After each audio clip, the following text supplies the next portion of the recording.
I really praise and thank the Lord for the word which God put in the heart of Brother Danny.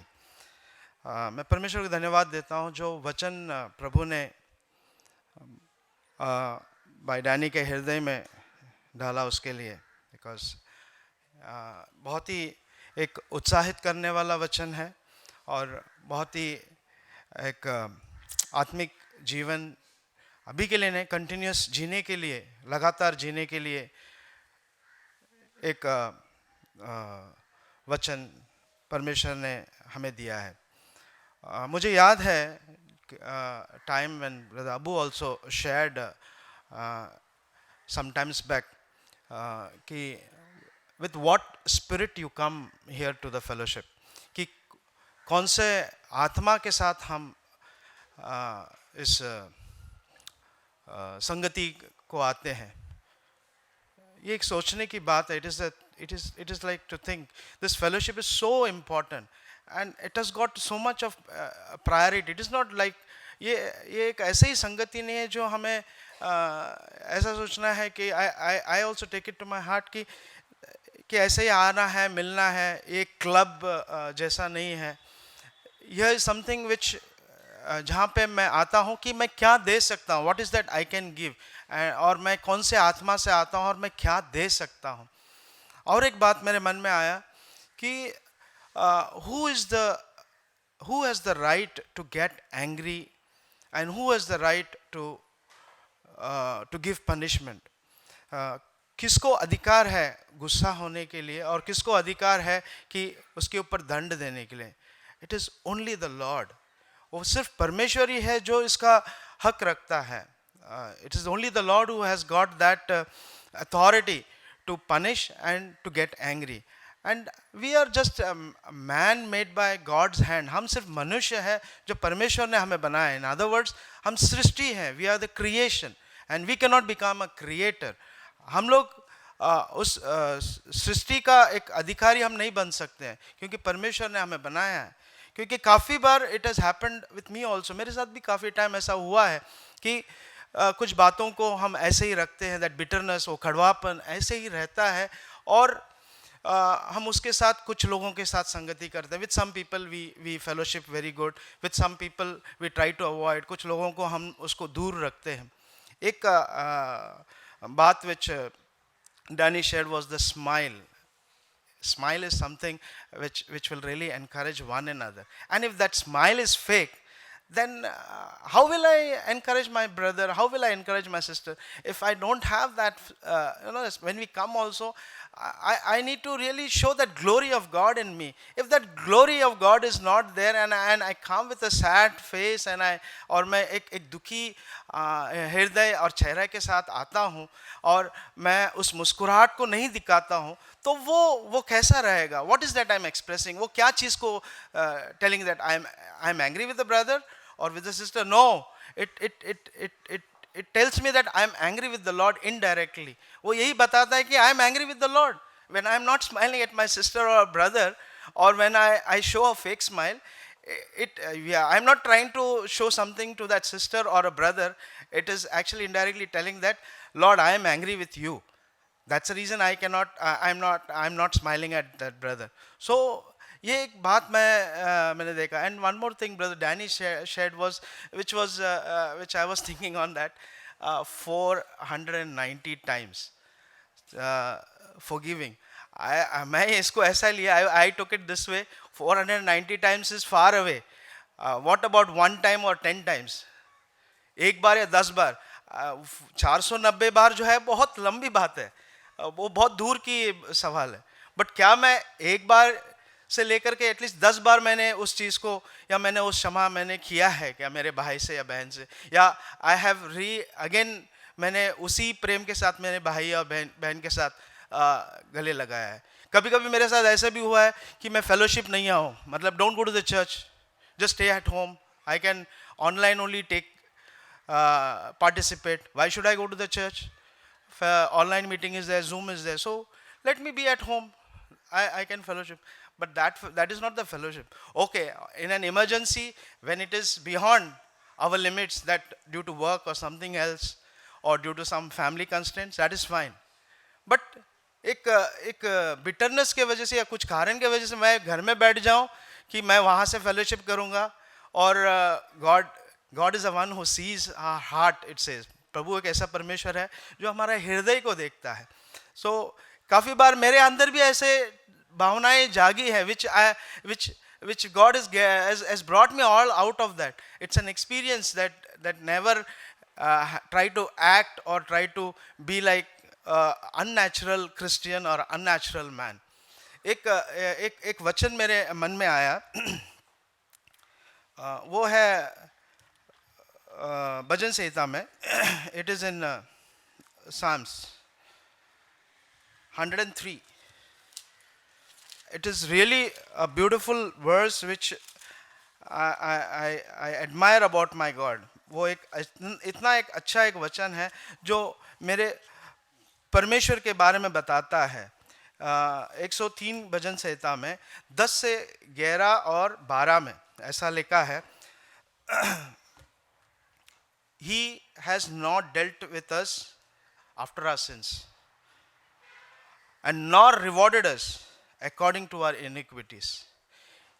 ये सोचने की बात है मेरे लिए कि मेरा परमेश्वर ने मेरे पापों के अनुसार मेरे साथ व्यवहार नहीं किया, ना ही उसके अनुसार मुझे दंड दिया है. और 11 में ऐसा लिखा है, जैसा स्वर्ग as the heaven is high above the earth, पृथ्वी से ऊंचा है, so great is his mercy.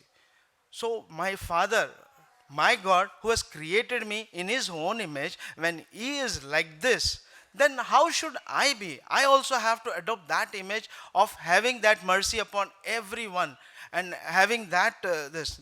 Never take things so seriously and have it in my heart, carrying it. It is just going to create that disturbance. वो जो चीज़ें मेरे अंदर सिर्फ घूमता रहेगा और मेरा फेलोशिप को इंडर करेगा. When it hinders the fellowship, it hinders the fellowship with God. अगर वो सहभागिता में अगर वो रुकावट रहेगा, परमेश्वर के साथ भी वो रुकावट क्रिएट करेगा.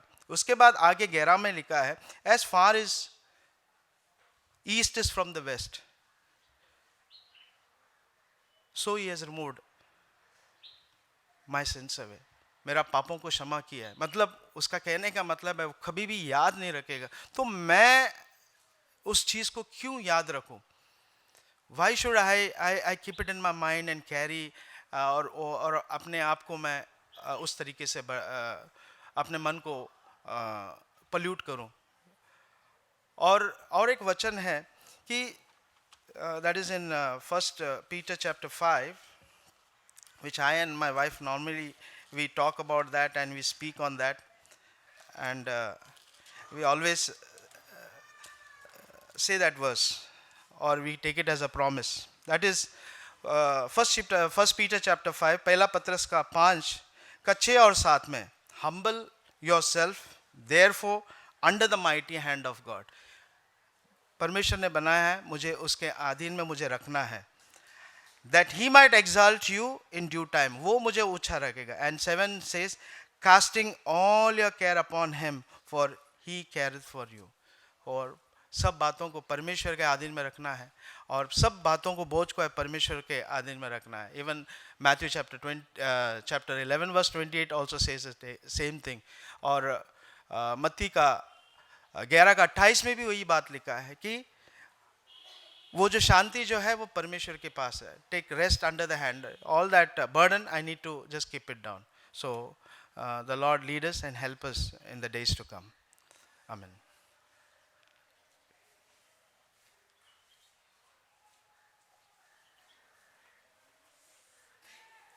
I'm very nervous to speak. God taught me this nature, forgiving each other, to start this in my home first. Check परमेश्वर ने मुझे इस भावना को सिखाया है कि एक दूसरे को माफ़ करने के बारे में, और इसके शुरुआत में मेरे घर में मैं करूं. Many years I was carrying bitterness in my heart. बहुत साल और बहुत समय मैंने मेरे हृदय में वो कड़वाहट को मैंने सहा है और उसको लेते गुमा है। But it happened after coming CSC, after hearing the messages. Once it happened, God taught me one day literally. और ये बदलाव मेरे अंदर आया जब मैं CFC में आई, उसके बाद और लोगों को सुना है, उसके बाद एक दिन परमेश्वर ने मुझे सचमुच में सिखाया। Once when I was sitting in prayer and I was praying, God taught me, first you forgive your husband first. और मैं जब प्रार्थना कर रही थी और उस प्रार्थना के समय में परमेश्वर ने ऐसे बात किया कि पहले आप अपना पति को माफ़ करो। First I said, Lord, there are many things I और- cannot open out, but you know, Lord, what are the things. और मैंने ऐसा कहा, परमेश्वर बहुत से बातें हैं प्रभु, लेकिन मैं उसको माफ़ नहीं कर सकता हूँ, आप जानते हो प्रभु जी। But God told me, you cast everything on me and first forgive. और परमेश्वर ने मुझसे ऐसा कहा, सब कुछ मेरे ऊपर डालो और उसको पहले माफ़ करो। Then this happened 2-3 years back. और ये घटना जो है 2-3 साल पहले मेरे साथ घटी। I took the pillow and I kept down and I knelt on that and I really confessed with my heart. और तभी मैंने एक तकिया को लिया और मैंने उसे नीचे रखा, मैंने घुटनों के ऊपर मैंने सचमुच में मैंने वो अंगीकार किया और परमेश्वर के सामने मैंने अंगीकार किया। I told I'll complain anymore on my husband. और मैंने ये बात कहा कि मैं कभी भी मेरे पति के विरुद्ध मैं कुछ भी कंप्लेंट नहीं करूँगी। And the next I saw that God taught me to value each other. और उसके बाद मुझे परमेश्वर ने सिखाया है कि एक दूसरे को वो मूल्य देना, वैल्यू देना। How much valuable the gift God has given me. और एक कैसा एक मूल्य, एक तोहफा परमेश्वर ने मुझे दिया है। Whatever are the ups and downs, but still God told to cast everything on him, और- because he will solve everything. और जो भी ऊपर नीचे की जो बातें हैं वो सब जो है वो मुझे यही बताया कि परमेश्वर के ऊपर डालना है और उसका जो सारे जो प्रश्न का जो उत्तर है वो परमेश्वर देगा। I could see that changes happening between both of us, that forgiving each other from our heart. और मैंने देखा कि हम दोनों के बीच में एक ऐसा भावना चल रहा था कि किस तरीके से हम एक दूसरे को हम माफ़ कर सकते हैं। First of all, I should thank God to give an excellent husband, where he says sorry, sorry, sorry. और मैं परमेश्वर को धन्यवाद देता हूँ कि ऐसा एक पति को दिया है जो हमेशा सॉरी कहता है और हमेशा माफ़ी मांगते रहता है। We have a group in our family group where girls are also there. हमारा एक व्हाट्सएप में एक ग्रुप है जिसमें हम परिवार और जिसमें हमारा बेटी लोग भी जुड़े हैं। First the father says, I'm sorry. और पहला वहाँ पे पिता कहता है कि मुझे माफ़ कर दो। Then even the girls also started learning, sorry dad, sorry, please sorry. और फिर बेटी लोग भी सीखने लग गए और माफ़ी मांगने लगे और कहने लगे कि पिताजी मुझे माफ़ कर दो। Sometimes we are at home, they will come to our room and they say, sorry dad. और जब भी हम लोग घर में भी रहते हैं तो तभी वो रूम में आकर के अलग से आकर के कहते हैं कि माफ़ कर दो पिताजी। I want to read this word, Ephesians chapter 4 and verse 29. और एफिसियों का 4 का 29 वचन पढ़ना चाहती हूँ। Let no corrupt communication proceed out of your mouth, but that which is good to the use of edifying, that it may minister grace unto the hearers. वो आप कोई गंदी बात तुम्हारे मुंह से ना निकले, पर आवश्यकता के अनुसार वही निकले जो उन्नति के लिए उत्तम हो, ताकि उससे सुनने वालों पर अनुग्रह हो। As a wife, I should testify that never he used a wrong word, my husband. और मैं एक पत्नी होने के कारण मैं इस चीज़ की गवाही देता हूँ, कभी भी कोई गलत शब्द मेरा पति ने इस्तेमाल नहीं किया है। And the next word is, and grieve not the Holy Spirit of God, whereby ye are sealed unto the day of redemption. और 30 वचन में लिखा है, परमेश्वर के पवित्र आत्मा को शोकित मत करो, जिससे तुम पर छुटकारे के दिन के लिए छाप कर दी गई है। This I learned, if whenever I speak any wrong word, I am grieving Holy Spirit also. और मैंने ये बात को सीखा, जब भी मैं पवित्र आत्मा को शोकित जब मैं गलत शब्द बोलती हूँ तो मैं पवित्र आत्मा को भी शोकित पहुंचाती हूँ। Either if I hurt him, I hurt even Jesus also. और अगर मैं उसको दुख पहुंचाता हूं तो प्रभु यीशु मसीह को भी मैं दुख पहुंचाती हूं। This I learned, and when I started valuing each other, our bonding, the relationship, started growing stronger and stronger. और जब मैंने इस बात को जाना और जब एक दूसरे को वो बात को हम जब एक दूसरे को जानने लगे तो वो जो बंधन है वो और ज़्यादा बढ़ने लगा हमारे बीच में। The love of God started dwelling, and the spiritual love started growing more and more और than the physical love. और परमेश्वर का जो प्रेम हमारा बीच में इतना बढ़ गया कि हमारा जो फिजिकल जो प्रेम से भी ज़्यादा हमारा आत्मिक जो प्रेम है ज़्यादा होने लग गया। Because physically we hardly have times to speak or to talk or whatever it is. Now the busy timings, we don't have time to talk each other also. और जो व्यक्तिगत रीति से समय के कम होने के कारण भी काफ़ी बार हमारे पास समय नहीं रहता है एक दूसरे से बात करने के लिए भी, फिर भी हमारे पास समय नहीं रहता था। But still I could see that the spiritual love what God has kept in our hearts, I want that to grow stronger, deeper and more where many could see. और वो जो आत्मिक जो प्रेम है वो बंधन जो है और परमेश्वर ने हमारे अंदर उस बात को बढ़ाया है हमारे बीच में, और जहाँ पे बहुत लोग इस चीज़ को देख सकते हैं और उसको देखें। So this is the lesson God taught me, that first you build your home first, forgiving each other and loving one another. परमेश्वर ने मुझे ये बात सिखाया कि पहले अपने घर को बांधो और एक दूसरे को माफ़ करो और एक दूसरे को प्रेम करो।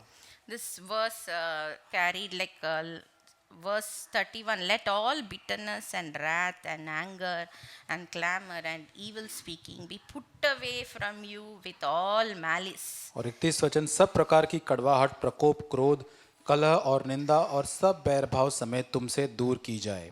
And be kind one to another, tender-hearted, forgiving one another, even as God for Christ's sake hath forgiven you. और एक दूसरे पर कृपालु और करुणामय हो, और जैसे परमेश्वर ने मसीह में तुम्हारे अपराध क्षमा किए, वैसे ही तुम भी एक दूसरे के अपराध क्षमा करो। So if I forgive here in my home at first, then I can do it outside also. और अगर मैं पहले बात जो है घर में अगर वो चीज़ को क्षमा करने की जो बात मैं घर में शुरुआत कर सकती हूँ तो मैं बाहर भी कर सकती I हूँ। can forgive any sister or any brother outside also. और बाहर कोई बहन और भाई को भी मैं माफ़ कर सकती हूँ। May God bless. परमेश्वर आशीष दे।